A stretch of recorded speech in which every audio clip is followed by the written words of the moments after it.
오늘 설교 본문은 빌립보서 1장 21절 한 구절 읽겠습니다. 앞서 읽었던 범위와 동일한데 오늘의 본문 구절로 핵심 구절 한 구절만 다시 보겠습니다. 빌립보서 1장 21절입니다.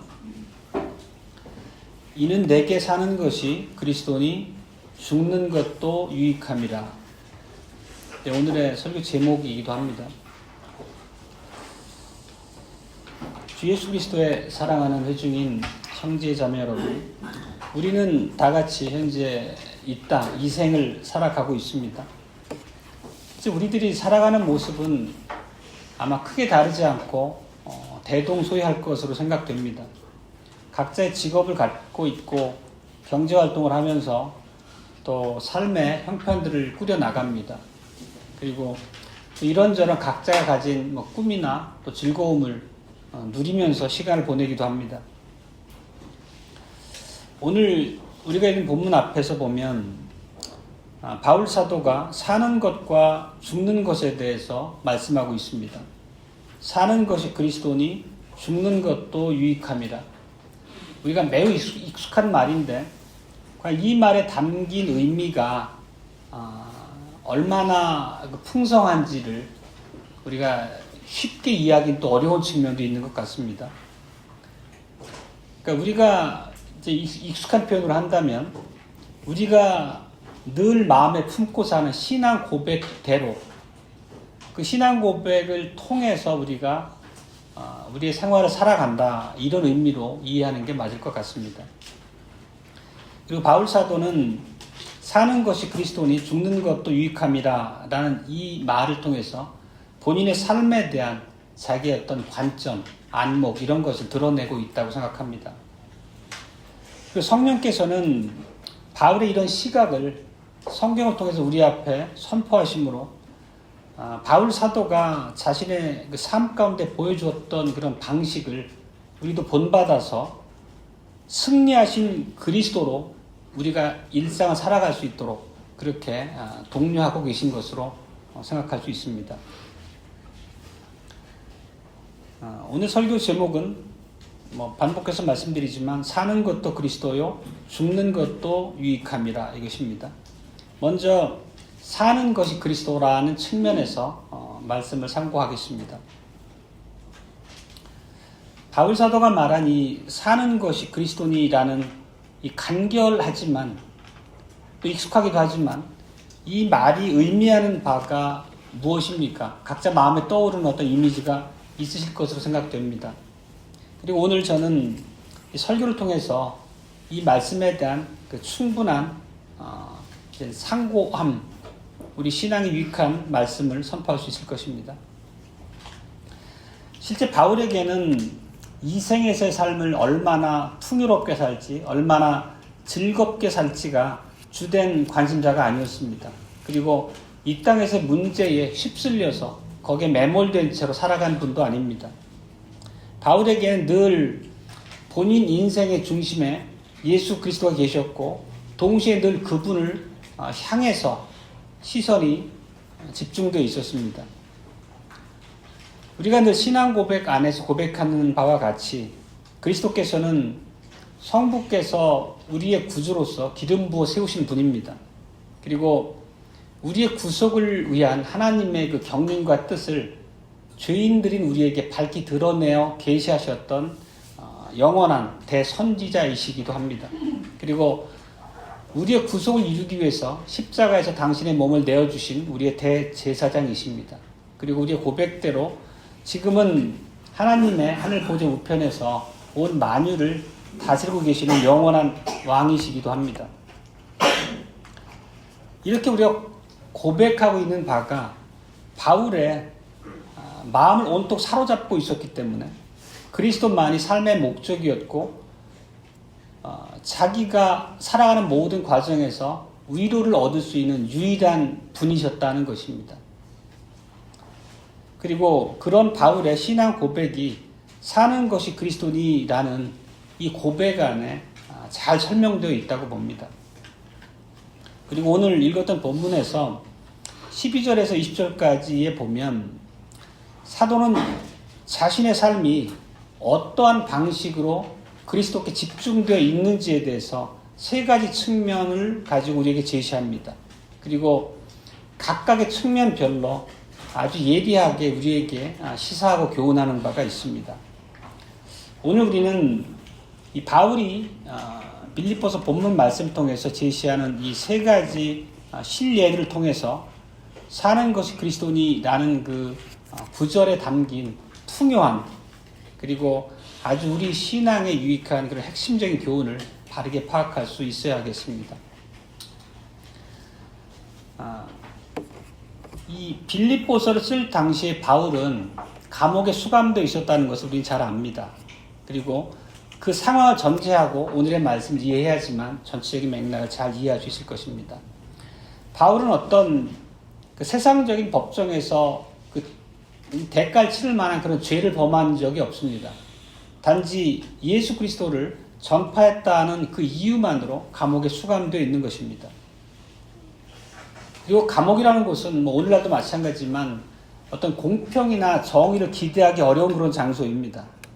그리고 어찌 보면 인간의 연약함과 그런 비루함이 가장 쉽게 드러날 수 있는 그런 공간이기도 합니다.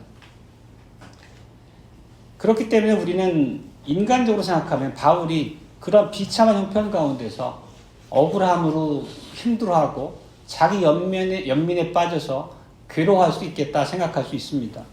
그러나 오늘 본문에서 보는 것처럼 바울은 이제 그런 통상의 인간적인 경우에 보여지는 그런 옥중 생활과 달리 전혀 그렇지 않았다는 것을 우리는 잘 압니다. 바울에게 사는 것이 그리스도라는 뜻은 바울은 참으로 중요한 본인의 산다는 그 사실이 감옥에서 석방된다는 거에 창념에 있지도 않았고, 또 본인의 몸이 또 영혼의 몸을 풀려나서 자유자재로 왕래할 수 있게 되는 것을 소망한 것도 아니었다는 것입니다. 결코 그렇지 않았고 바울은 본인의 고백과 같이 사는 것이 그리스도였습니다. 이 말씀을 반복해서 다시 드리지만 바울의 시선이 갈보리 십자가에서 승리하셨고 지금은 하늘에서 만유를 통치하고 계신 예수 그리스도께 집중되어 있었다는 뜻입니다. 그리고 만왕의 왕이시고 만주의 주이신 그리스도께서 자신을 감옥에 있게 하셨다면 그리스도의 어떤 주권적인 계획에 따라서 어떤 모양으로든지 감옥에 갇힌 자신을 통해서 그리스도의 나라가 확장되도록 일을 하시리라는 생각으로 바울은 본인의 처한 환경을 깨닫게 되었다는 것입니다. 결국 이 모든 일이 주님께서 주관하신다고 하는 철저한 인식 가운데서 자신이 처한 상황을 바라보고 하나님 앞에 섰다는 것입니다. 결국 중요한 것은 바로 이렇게 바울이 하나님의 주권적인 인도하심 가운데 본인의 처한 형편을 해석했다는 것이고 그 상황 자체를 하나님 나라에서의 선하고 유익한 일로 고백했다는 것입니다. 그리고 12절에 이렇게 나와 있습니다. 형제들아, 나의 당한 일이 도리어 복음의 진보가 된 줄을 너희가 알기를 원하노라. 이 말씀 뭐냐면 결국은 자신이 지금 감옥에 수감되어 있지만 자신이 그럼으로 인해 당하고 있는 모든 이 시련 때문에 복음의 진보가 이루어지고 있다. 하나님의 나라가 전파되고 있다라는 것을 빌립보 성도들에게 말하고 있는 것입니다. 그렇다면 어떻게 바울이 옥중에 수감되어 있는 과정에서도 그리스도의 복음이 진전될 수 있었는가? 어떻게 복음이 확산될 수 있었는가를 우리가 살펴볼 수 있어야 되겠습니다. 오늘 본문에서는 이것을 두 가지 방법으로 복음이 확산되고 있다는 측면을 얘기합니다. 첫 번째로 13절에 이렇게 기록하고 있습니다. 나의 매임이 그리스도 안에서 온 시위대 안과 기타 모든 사람에게 나타났다. 바울은 감옥에 갇혀 있었고 그 감옥은 이제 보초들에 의해서 감시되어지고 있었습니다. 그리고 통상적인 것처럼 감옥을 이제 관리하는 보초들은 교대 근무를 하는 형식을 취했을 것입니다. 그리고 바울은 보초들이 교대될 때마다 새로 자기 앞에 나와 있는 그런 보초들에게 예수 그리스도를 전했을 것입니다. 왜 그분이 갈보리에서 죽으셨는지, 그리고 그분이 성취하신 것이 무엇인지, 그렇다면 그분은 지금 하늘에서 어떠한 일로서 우리를 향하고 계신지, 이런 복음 핵심적인 내용들을 그 보초들에게 전파했을 것입니다. 바울은 자신이 수감 가운데 처한 그런 어려운 형편 가운데서도 하나님의 말씀을 증거하는 일을 자기 본분으로 삼았다는 것입니다. 얼마나 많은 보초들이 믿게 될지는 바울로서는 중요한 것이 아니었습니다. 그리고 누군가 믿고 하나님을 자기의 주인으로 고백한다는 것 자체에 대해서 자신의 공로로서 판단하지도 않았습니다. 단지 자기에게 맡겨진 본분에 겸손히 충실하게 임할 뿐이었습니다. 오늘날 우리가 이제 교회들을 살펴보면 많은 교회들이 실제 전도에 열심을 내긴 하지만 그 사람의 일로서 판단하고 사람의 열심으로 그 일을 접근하는 경우를 많이 봅니다. 그러다 보니까 그 안에 알게 모르게 그 이제 공로의식이나 상급신앙 같은 것들로 오염이 되기도 합니다. 그리고 전도왕이라는 사람들을 간증 자리에 세워서 사람들에게 그런 것들을 촉구하되 왜곡된 열심을 끌어내는 수단으로 삼기도 합니다. 이런 것들을 보면 오늘 바울이 보여주는 모범과는 매우 다른 일이고, 실제 그런 인위적이고 사람의 정욕의 동기로서 접근하는 것은 마땅치 않고 하나님이 기뻐하실 일도 아니라는 것을 우리는 알 수 있습니다. 실제 바울이 중요하게 여겼던 것은 자신을 통해서 보초들이 복음을 들었고, 그리고 그리스도 때문에 본인이 감옥에 있다는 것을 알므로 그들이 복음을 접하는 기회가 되었다는 것입니다. 이렇게 하나님의 말씀이 로마 그 수감됐던 그 현장, 혹은 뭐 다른 감옥일 수도 있겠습니다만 전파되는 그런 역사가 일어났습니다. 이것을 하나님의 관점에서 보면 하나님께서 바울의 수감 생활이라고 하는 그 방편, 형편을 이용하셔서 하나님께서 주권적으로 복음을 들어야 한다고 판단하신 그 특정한 사람들에게 사도를 보내셨다는 측면으로 이해할 수도 있습니다. 그리고 하나님께서는 그렇게 그들에게 복음을 듣게 하심으로 우리가 고백하는 바 십자가와 부활과 승천이라고 하는 복음들을 믿는 사람들을 자신의 백성을 둘러 세우셨고 그 말씀이 전파될 수 있었던 것입니다. 그리고 오늘의 표현처럼 그 결과로서 궁정 안팎에 있는 많은 이제 시위대에 복음이 증거되었습니다. 그리고 그 복음이 확산되는 이제 두 번째 방식이 14절에서 표현되고 있습니다. 다시 한번 읽어보겠습니다. 형제 중 다수가 나의 매임을 인하여 주 안에서 신뢰함으로 겁없이 하나님의 말씀을 더욱 담대하게 말하게 되었느니라. 이것은 바울이 수감되어 있던 감옥이 있는 그 지역에 신자들이 있었다는 얘기입니다. 그 지역에 교회가 있었다는 뜻입니다. 그리고 우리가 사람의 본성을 생각해 보면 자신들의 지도자가 설교하다가 감옥에 갇혀서 어찌 보면 매우 곤고한 형편에 처하게 되면 나머지 사람들은 입을 다물 것이고 그냥 몸을 숨기고 모르는 척 살아가는 것이 인지상정일 것입니다. 그렇지만 오늘 본문에서 나타난 것처럼 바울 주변에 있는 신자들의 반응은 전혀 그와 달랐습니다. 그들은 바울이 감옥에 갇혀있고 매우 어려운 형편이었지만 바울이 오히려 침묵하지도 않았고 겁먹지도 않았고 담대하게 보초들에게 시위대들에게 복음을 선포한 사실을 보았습니다. 그리고 그 결과로서 하나님의 말씀이 그 지역에 전파되고 있는 모습을 실제로 목도하게 됐습니다. 그래서 그들도 바울의 본을 받아서 두려움 없이 담대하게 말씀을 전파하게 되었다는 것입니다. 바로 이런 결과로서 복음에 대한 진보가 하나님의 주권적인 인도하심 가운데서 일어나고 있는 것을 우리도 볼 수 있습니다. 그리스도를 사랑하는 형제자매 여러분, 여러분도 이런 바울의 사고방식의 같은 방향에서 영위하고 삶을 따라가고 계십니까?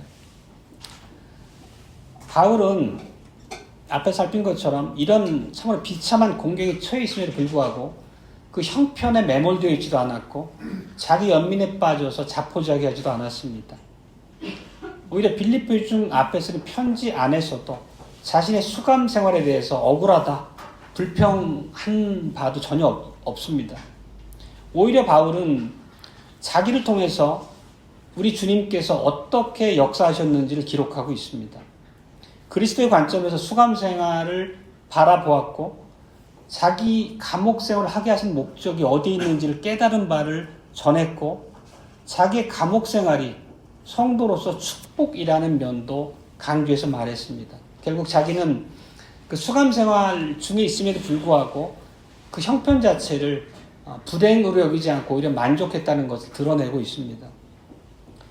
하나님께서 복음의 진보를 위해서 바울을 그런 형편에 두셨기 때문에 그랬다고 바울은 고백하고 있는 것입니다.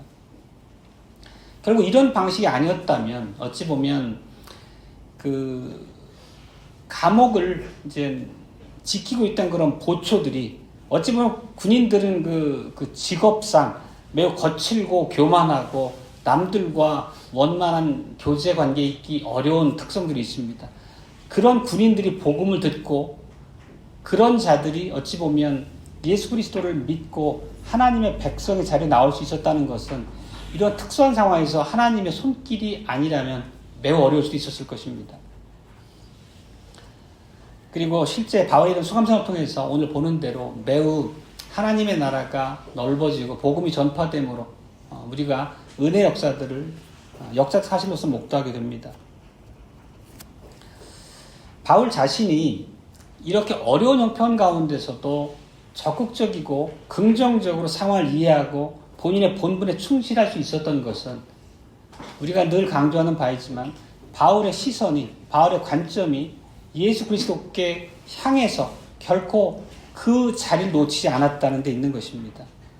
바로 이런 측면에서 사는 것이 그리스도니라고 바울이 고백했던 바가 어떤 의미인지를 우리 조금 더 자세하게 깊이 이해할 수 있습니다.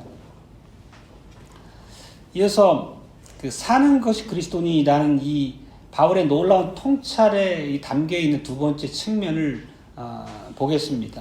실제 바울 자신이 자신의 삶을 그 빌립보 교인들과 공유했던 내용에서 살펴볼 수 있습니다. 15절입니다. 어떤 이들은 투기와 분쟁으로 어떤 이들은 착한 뜻으로 그리스도를 전파하니 라고 이렇게 했습니다. 여기서 어떤 이들은 앞서 봤던 것처럼 그 지역에 있는 신자들, 그 지역에 있는 교회원들이었을 것입니다. 그렇지만 그 내용을 보면 모든 형제들의 동기가 다 선했던 것은 아닙니다. 그들 중에 일부는 투기와 분쟁으로 그렇게 했다고 말합니다. 그리고 투기와 분쟁이란 단어 우리가 기억하듯이 갈라디아서 5장에서 육신의 행위를 표현하는 여러 표현 중에 대표적인 표현들이 바로 이런 투기와 분쟁이었습니다. 이 형제들은 선한 목적보다는 어떤 죄된 그런 목적의 충동을 받아서 하나님의 말씀을 전파하는 것입니다. 17절에 그 내용을 기록하고 있습니다. 저들은 나의 매임에 괴로움을 더할 줄로 생각하여 순전치 못하게 다툼으로 그리스도를 증거하느니라. 그렇습니다. 이 말씀의 표현처럼 일부 형제들은 투기와 분쟁의 동기로서 충동을 받아서 말씀 전파했습니다. 그들은 자신들의 말씀의 그 전파의 결과로서 바울을 헐뜯는 근거로 삼았고 또 바울을 욕되게 하고자 했습니다. 그렇지만 여기에 대한 바울의 반응이 어떻습니까? 바울은 그런 악한 동기를 가진 형제들과 같은 방식으로 그들에게 대응하지 않았습니다. 그들의 비난 때문에 요동한 바도 전혀 없다 했고 그들이 아무리 바울을 개인적으로 인격적으로 모욕하더라도 그거로 인해서 바울이 괴로워하지도 않았습니다. 왜 그랬습니까? 18절에 나와 있는 것처럼 결국에 전파되는 것은 그리스도니 그랬기 때문에 바울은 기뻐했다고 고백하고 있는 것입니다. 무엇보다 중요한 것은 그리스도가 전파된다는 그 사실에 있다는 것은 바울의 관점입니다. 말씀의 씨앗이 뿌려지고 그렇게 뿌려진 씨앗을 성령께서 믿음을 일으키시는 수단으로 사용하시고 그렇게 하나님의 나라가 확장되고 있습니다. 말하는 사람들의 동기는 어찌 보면 본질이라기보다는 부차적일 뿐입니다. 핵심적인 것은 그런 모든 상황을 통해서 하나님께서 일하고 계시다는 것입니다. 그리고 우리가 지금까지 살핀 바대로 우리는 이제 이 논점이 어디에 닿아 있는지를 알 수 있다고 생각합니다. 바울은 계속 본인 그리스도만을 응시하고 있었습니다. 그래서 자신의 수감 생활, 어찌 보면 인간적으로 가장 비참하고 어려운 가운데서도 그런 자기의 생활 속에 만발해 있는 가시와 엉겅퀴 중에서도 오히려 하나님께서는 그 모든 악한 형편들을 선한 결과를 내는 방식으로 일하고 계시다는 것을 말하고 있는 것입니다. 그리고 오늘 이제 아까 세 가지 측면에서 바울이 사는 것이 그리스도니라는 측면을 제시했다고 말씀드렸습니다. 이제 그 세 번째 측면을 보겠습니다. 19절과 20절 말씀입니다. 다시 한번 봅니다. 이것이 너희 간구와 예수 그리스도의 성령의 도우심으로 내 구원에 이르게 할 줄 아는 고로 나의 간절한 기대와 소망을 따라 아무 일에든지 부끄럽지 아니하고 오직 전과 같이 이제도 온전히 담대하여 살든지 죽든지 내 몸에서 그리스도가 존귀히 되게 하려 하노라. 이제 바울은 조만간에 이제 재판석에 서게 될 것입니다. 그렇지만 그 재판석에 선다는 그 사실조차도 자신이 복음을 증거하는 기회로 삼고자 했을 것입니다. 그리고 바울에게는 자신이 무죄를 받아서 석방되거나 아니면 그 죄값을 받아서 사형에 처해지거나 그 어떤 결과가 나오더라도 그 사실 자체에 개의치하지 않았습니다. 오히려 바울에게 중요한 것은 살든지 죽든지 내 몸에서 그리스도가 존귀되는 것, 이 하나뿐이라고 고백하고 있습니다. 바울에게 산다는 것은 자유를 되찾는 그것이 아니었습니다.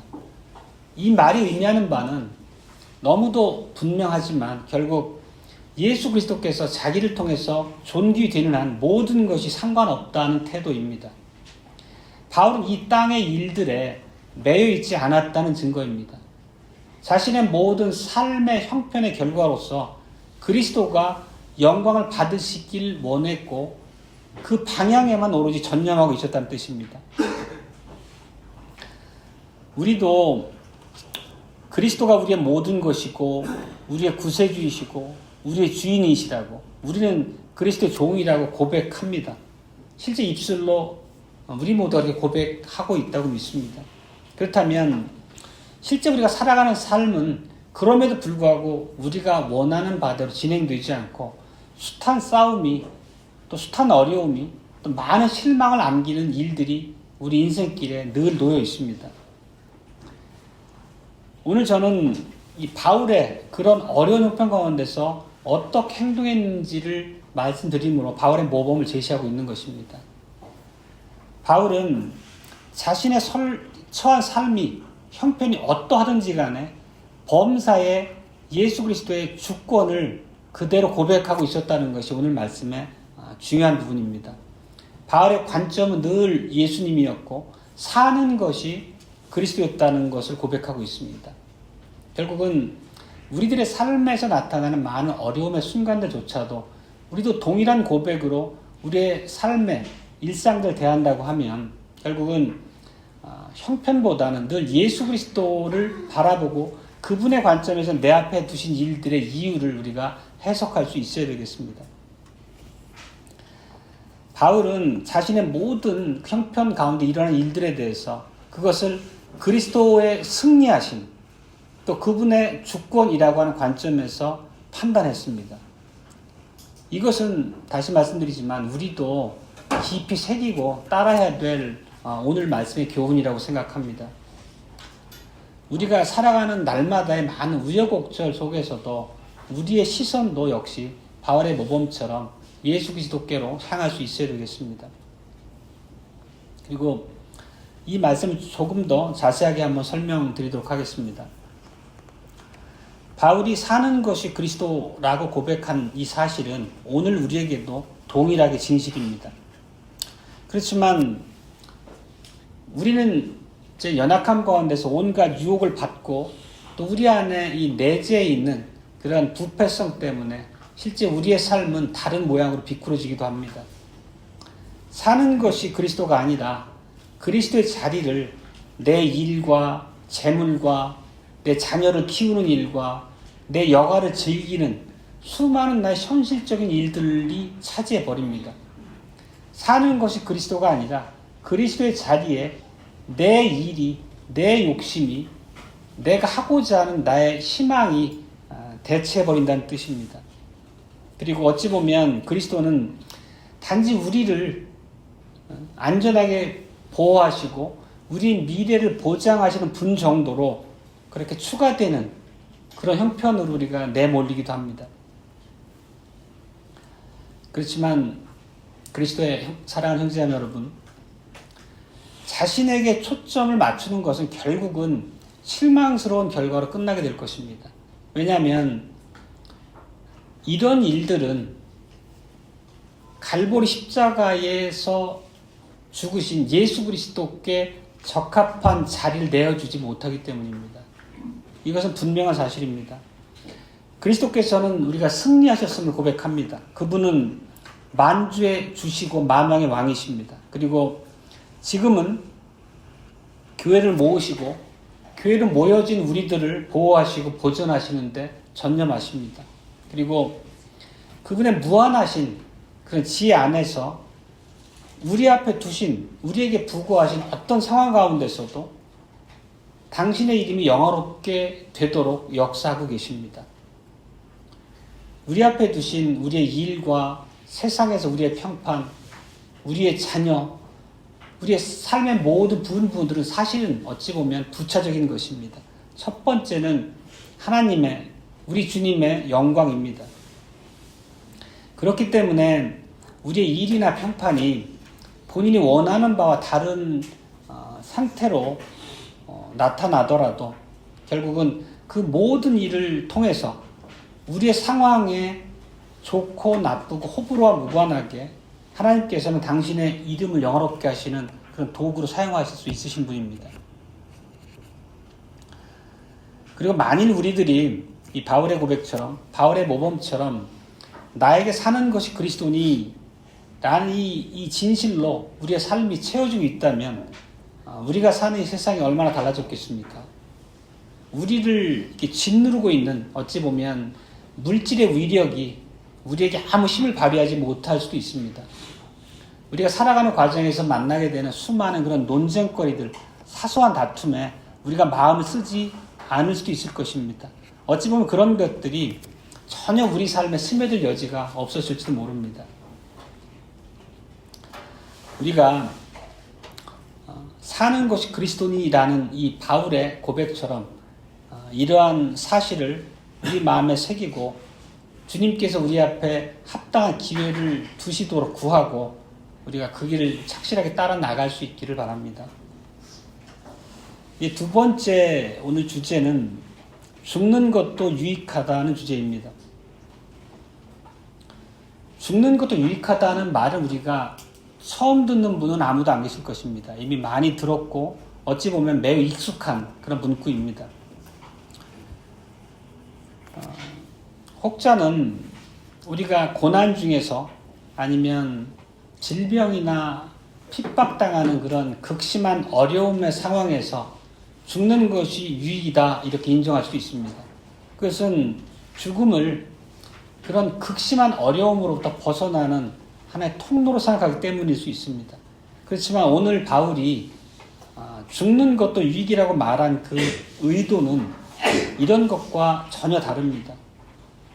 앞서 봤던 것처럼 바울은 감옥에 갇혔다는 것 때문에 좌절하지도 않았습니다. 그리고 자신을 신실하지 못한 태도로 대했던 많은 바른 동기를 갖지 못한 그런 형제들을 통해서도 실망하거나 그들을 통해서 고통받고 있지 않았습니다. 그러니까 바울은 죽는 것이 유익이란 이유가 그런 것을 그런 어려움으로부터 벗어나게 한 동기로서 고백한 바가 아니란 뜻입니다. 그것은 자기가 가진 모든 어려움에 대한 시선을, 해석을 예수 그리스도께 집중하고 해석했기 때문에 가능했습니다. 그리고 바울은 예수 그리스도께서 영광이 되어진다고 하는 그런 상황에 대한 해석이 가능했기 때문에 죽는 것도 유익이라는 말을 할 수 있었던 것입니다. 그리고 23절에 보면 그 이유를 정확하게 이렇게 표현하고 있습니다. 바울은 떠나는 것은 결국 죽음을 의미합니다. 떠나는 것은 결국은 그리스도와 함께 있다는 뜻입니다. 그리고 오로지 그리스도만이 삶의 초점이었던 바울에게는 그리스도 함께 있다는 것이 오히려 육신으로 살아가는 것보다 훨씬 더 나은 것이 될 것입니다. 그리스도가 자기의 전부였고 자신의 즐거움이고 보화였기 때문에 바울은 그렇게 고백할 수 있었을 것입니다. 왜냐하면 우리가 고백하듯이 예수 그리스도는 지금 하늘에 계시고 바울은 땅에 있습니다. 그러면 바울이 죽는다는 의미는 하늘에 계신 예수 그리스도와 함께 한다는 뜻이니까 바울에게 훨씬 더 나은 것이라는 의미를 담고 있을 것입니다. 실제 바울에게 그리스도와 함께 있다는 것, 그리고 그분의 얼굴을 뵐 수 있다는 것, 아마 이보다 더 바랄 것은 없었을 것입니다. 당연히 우리가 하이델베르크 고백 안에서 고백하고 있는 것처럼 바울도 동일하게 그런 고백을 갖고 있는 하나님의 성도였습니다. 바울은 당연히 죽음이 죄의 삭시라는 것을 알고 있었고, 그리고 그렇지만 우리 주님께서 십자가에서 죄의 권세를 깨뜨리시고 승리하셨기 때문에 죽음이라는 것이 더 이상 죄의 형벌이 아니라 영광 가운데 계신 하나님께로 나가는 관문이라는 것을 알고 있었던 바울이었습니다. 그렇기 때문에 죽는 것이 유익이라는 의미 자체가 현실의 도피가 아니라 하나님께로 나아가는 영광으로서 바울이 고백할 수 있었던 것입니다. 이제 바울이 재판 받을 날이 임박해 있습니다. 그 재판에서 무죄로 방면될지 아니면 사형에 처해질지 알지 못합니다. 그렇지만 그런 것들에 대해서 바울은 전혀 개의치 않았다고 했습니다. 왜 그랬습니까?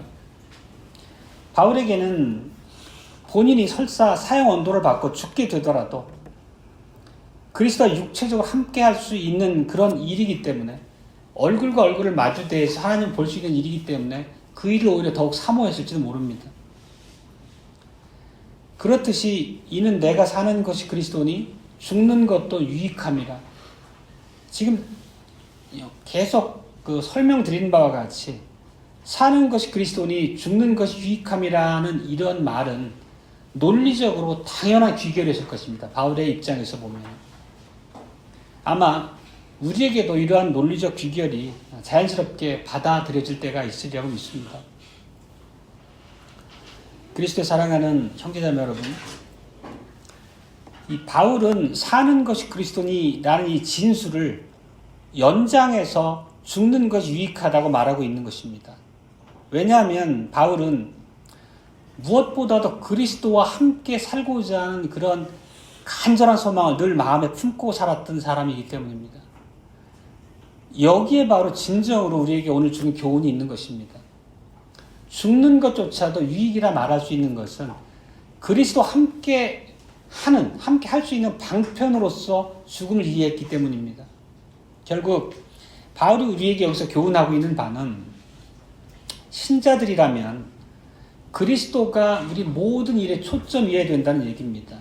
다른 인생사들, 어찌 보면 땅의 일들입니다. 먹고 사는 일, 본인이 결혼하고 가정을 꾸리고 자녀를 양육하는 일, 또 이 땅에서 번성하고 명예를 얻는 일, 그런 것들이 인생의 가장 초점이고 핵심의 자리에 있어서는 안 된다는 것입니다. 지상에서 우리가 누리는 많은 이런 소소한 이런 즐거움과 행복들은 그리스도와 결코 비할 수 없는 일이고, 궁극에는 빛이 발해질 수밖에 없는 일들입니다. 그렇기 때문에 신자로서는 죽는다고 하더라도 본질상 잃는 것이 아무것도 없는 것입니다. 다시 말하면 하나님의 자녀들은 이 죽음이라는 걸 통해서 오히려 더 유익한 그런 축복을 누릴 수 있다고 말하고 있는 것입니다. 그렇지만 이 말씀을 오해하면 안 됩니다. 여기서 바울이 말하고자 하는 바를 우리가 온전히 이해해야 됩니다. 이 안에는 매우 예리한 관점도 내포되어 있습니다. 오늘 바울이 우리에게 보여준 모범을 따라서 우리가 이렇게 살아가야 하지만 그 의미를 정확하게 이해하고 깨달아야 됩니다. 바울이 오늘 여기서 말하는 것은 이 빌립보 회중에게 썼던 서신에서 오늘날 이 서신의 독자인 우리들에게 바울이 말하고자 하는 것은 우리가 죽고자 하고 그리스도와 함께 있기를 원한다고 하지만 그것이 이 땅에서 살아가는 일, 자신들의 배우자와 자녀들과 더불어 복된 가정을 꾸리고 이 땅에서 본인들 앞에 맡겨진 일들 자체를 등한시하고 자신으로부터 멀리 내던지라는 의미로 사고 있는 것이 아닙니다. 우리가 바울의 그 교훈을 결코 오해하면 안 되겠습니다. 성령 하나님께서 오늘 주신 말씀 안에서 바울의 모범을 통해서 우리에게 강조하시고자 하는 것은 그런 뜻이 아닙니다. 왜냐하면 분명하게 전제가 되는 것은 사는 것이 그리스도이기 때문입니다. 만약에 그 의미는 예수 그리스도께서 당신 나라에서, 즉 우리에게 두신 이 땅에서 우리를 향한 과업을 가지고 계시다면 우리가 마음속에는 그리스도와 더불어 함께 살기를 간절히 소망하고 주님 앞에 나아가기를 바랄지라도 이 땅에서 내게 두신 과업을 충성을 다해서 하나님의 뜻에 합당하도록 수행하는 그 일에 우리가 만족할 수 있어야 된다는 얘기를 당연히 함께 담고 있는 뜻입니다. 결코 우리가 이 땅의 모든 것을 가볍게 여기고 무시하고 등한히 하면서 하늘로 올라갈 그 날짜만 바라보는 뜻이 아니라는 것입니다. 사는 것이 그리스도니 죽는 것도 유익이라고 하는 말에 담겨있는 그런 예리한 논리적 맥락도 우리가 같이 함께 이해할 수 있어야 됩니다. 바울은 그리스도와 함께 있기를 바랬지만 오늘 서신에서 보듯이 주께서 빌립보 회중 가운데서 아직도 자기에게 맡겨진 과업을 두고 계시다는 것을 인식했습니다. 그것이 24절입니다. 육신에 거하는 것이 너희를 위하여 더 유익하리라. 그리고 바울은 예수 그리스도와 더불어 하늘에 함께 있기를 간절히 소망했지만 그와 더불어 이 땅에서 아직 자기에게 두신 하나님의 과업이 있음을 인정하고 그 일에 창념해서 성실하게 열심으로 그 길을 따라 순종하고 있다는 뜻입니다.